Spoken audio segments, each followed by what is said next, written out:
Alright, so I'm back at the reviewing station with some more Star Wars The Black Series action figure reviews from Force Friday 2 weeks ago. So anyway, this is Luke Skywalker, Jedi Master from Star Wars The Last Jedi. But before we take a look at this nice action figure, let's put him aside for a moment and partake of every single video review on my channel. Here is the packaging. Raise the camera so you can get a good look at this. There's the front. There's Luke Skywalker, Jedi Master. There's whatever that is. There's Luke Skywalker. Very nice picture of Mark Hamill. Very nice. On to the side here, number 46 of this line. On to the back here, there's that picture again of Mark Hamill as Luke Skywalker in his elder age. And here's Luke Skywalker, Jedi Master. And there is a brief summary. Feel free to pause the viewer if you want to read that. That's up to you. Alright, that's it for the packaging. Let's bring back in the figure. There he is.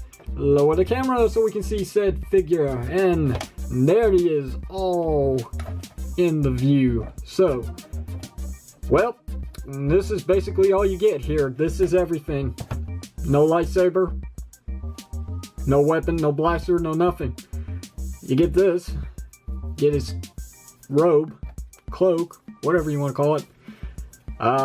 It's not the best. It's soft goods, but it's very thin material, and the stitching on it kind of creates complications with getting this on the figure, unfortunately. So if I pull back on this, you can see these strings here, which you're actually supposed to wrap around the figure in order to get this on him just right. The problem is, though, it doesn't work too well, and if you overdo it, well, you can see the string is starting to unravel on itself. Yeah, this one's pretty bad. You can see that. Yeah, it's gone. I've kind of ruined the value of this figure, huh? Not just of opening him up out of packaging, but also ripping up the pretty good stitching on this guy. But yeah, it's okay. It's not the best. I would have preferred if they had just gone the route of making this rubber instead of a soft goods. Use the very flexible rubber material that they use sometimes with capes and cloaks on figures. It would have just looked more natural instead of just this. Yeah. I'm expecting a dislike anytime soon, guys. Anyway, with that said, let's just go ahead and get to the specifics of how I got this to actually stay on the figure. Simple enough, actually. I don't think anybody's actually done this yet, so this makes it the first. But what you do is, instead of wrapping this string around the figure, which would make this hood piece really stand up about that high up, I'm not lying when I say that, what I do is that I pull back his arms like this, or maybe just a little bit more, a little higher up, going backwards. And then I will wrap this around his head, take this bit right here, and I will kind of tuck that underneath here. Make sure that catches in between the ball joint. So that's basically how I do it, and it holds in there pretty secure. I can do the same thing on this side real quickly, just to show it off. Just to let you know, hey, I did it. And there you go. It's not the best. Works for me.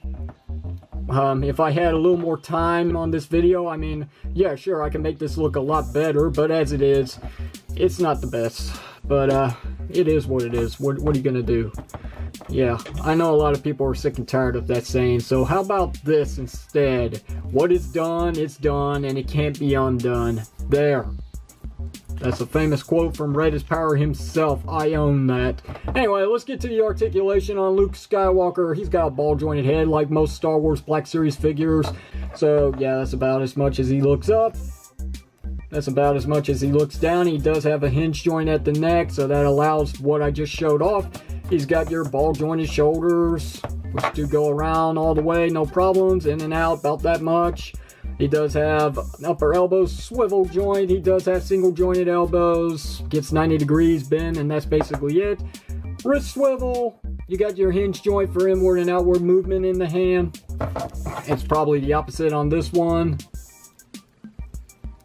I can't tell. This one's actually pretty stiff and I don't want to break it. So we do have a ball joint here at the waist section. We got ball jointed legs, and if we get this piece out of the way, you can get that much forward, get that much back. Do get some inward and outward play, but that's as far as he can split. Thigh swivel joint, always nice. Double jointed knees, and then of course you got your hinge joint for up and down movement at the feet, and then there's also that ankle rocker pivot. So yeah, crazy articulation. Maybe not the best, but still pretty crazy for this figure. I don't expect him to do too much in the film, but at least the figure can do more than the actual actor himself. I'm just saying, I haven't seen it, I don't know. The brown for his belt, which isn't the best paint job, as you can see. It's not fully painted. Some of it is kind of sloppy looking too, but whatever. I've seen worse. He does have this little hook here where he could store a lightsaber if he had one, but he doesn't have one. Alright, let's get a good look at Mark Hamill's face here. It's not bad. It's a pretty good likeness. It's not real scan tech yet, but still, nonetheless, someone out there's trying. So, you know, I gotta give props where it belongs. So, nice work, Hasbro. Okay, so that's basically it for Luke Skywalker. Not much else to really say about this one because, you know, that's it. That's everything this figure has to offer. So let's do some side-by-side comparisons to wrap up this video review. So let's bring in Darth Vader from this wave. So there's that. Here's a stormtrooper who doesn't want to stand. There we go. There's Kylo Ren. It'd be nice if the two actually get to collide.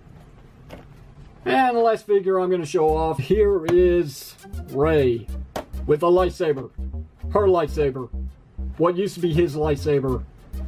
And she doesn't have weapon storage, remember that. So again, it's kind of the opposite of what it should have been. Rey should have had weapon storage and Luke shouldn't have, because, you know, he doesn't have any weapons. You can take Rey's lightsaber. I'm not going to bother taking off the beam, but you can take the lightsaber. You can hook it in here, and it holds in there pretty secure, but it's not meant to be, unfortunately. Kind of a letdown, to tell you the truth. I mean, I do like the paint job, kinda, except for the belt. The head sculpt is pretty unique. I like his robotic hand on the right, and I really didn't show that off too good, did I? Alright, here's a good close-up of it. It's definitely not the hand he had in Return of the Jedi. So it makes me wonder what exactly happened to that hand. But maybe it is. Maybe just over time the flesh on it just started to decay. Maybe. Yeah. Okay, so anyway, with that said, there's not much else to say. So a little bit of a disappointment. Just expecting maybe a little bit more with this guy. I mean, come on, this is the chosen one. This is Luke Skywalker. He is a Jedi master, and Jedis do have lightsabers, and he doesn't have one. Hasbro needs to make up for this with the next Luke Skywalker action figure, unless they kill him off in the film, and then we're screwed. So questions or comments, you know what to do. Hit it down below in the comment section of the video. If you like today's video review, hit that thumbs up button, and if you haven't already, don't forget to hit that subscribe button if you want to see other video reviews similar to the one that you're seeing here today. Until then, this is your King Rez Power signing off, saying thank you very much for watching this, and I will see you whenever you see me.